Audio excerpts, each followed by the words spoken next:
केंद्र सरकार ने आज अपना अंतरिम बजट पेश कर दिया है। लोकसभा चुनाव के ठीक पहले किसानों को राहत, करदाताओं को राहत पहुंचाकर पीएम मोदी की सरकार ने मास्टर स्ट्रोक चल दिया है। ऐसे में व्यापारियों के खास बातचीत की हमारे संवाददाता हिना ताज ने। और अंतरिम बजट पेश हो गया है और जैसा कि माना जा रहा था कि चुनावी बजट होने वाला है, किसानों की बात होगी, आम आदमी की बात होगी, सर्विस क्लास की बात होगी, उद्योग की बात होगी, सभी तबके की इसके अंदर बात की जाएगी। तो देखा भी यही गया। ये 2 पेजेस मेरे पास हैं, ये पूरी तरह से भर गए हैं जब उन्होंने अपनी उपलब्धियां गिनाना शुरू करी, अपनी योजनाओं के बारे में बताना शुरू करा। और सबसे बड़ी बात इस बार के बजट में आने वाले 10 सालों का विजन भी पेश किया गया। ये एक पहली बार एक नई शुरुआत थी। इस वक्त हम एक CII फाउंडेशन के ऑफिस में मौजूद हैं। यहाँ हमारे साथ कुछ इंडस्ट्रियलिस्ट जुड़े हैं और हम बजट पर इन्हीं से बात करेंगे, इनकी प्रतिक्रियाएं जानेंगे। एक चीज कही जाती है सर कि जैसा देखा था वैसा पाया। क्या जैसा देखा था बजट वैसा ही पाया, जैसा सोचा था? मतलब उससे बहुत अच्छा पाया, बहुत अच्छा पाया और क्लियर विजन है।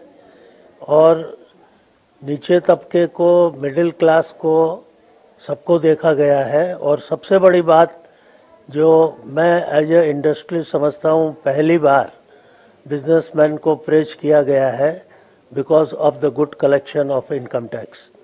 सो जितने भी प्रावधान डाले गए हैं, और आज के दिन सबसे ज़्यादा प्रॉब्लम में रियल्टी सेक्टर है, उसमें भी बहुत सारी सुविधाएं दी गई हैं।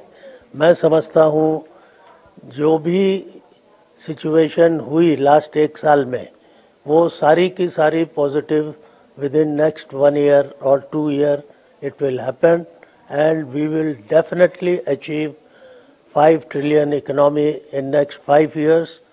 तो अब आज बजट घोषित किया गया है।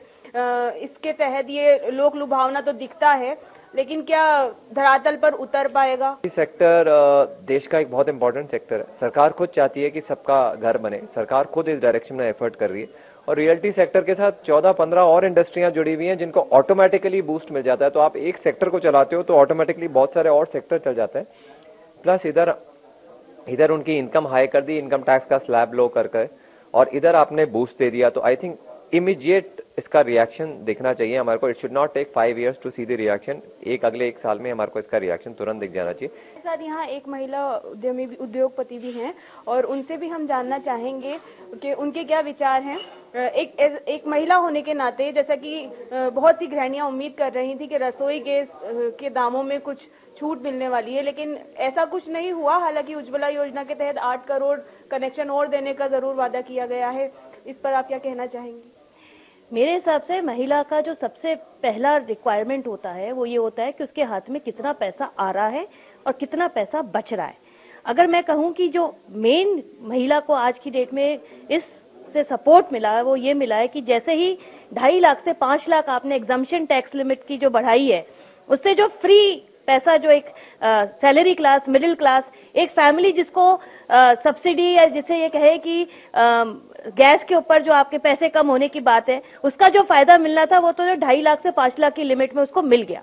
दूसरा जो मुझे फैक्टर लगता है जिसमें महिला को वापस फायदा दिखाई देगा, वो ये दिखाई देगा कि जो इन्होंने बोनस की स्कीम है जिसमें 3,500 रुपए तक का बोनस मिल सकता था, उसको बढ़ा के 7,000 रुपए कर दिया।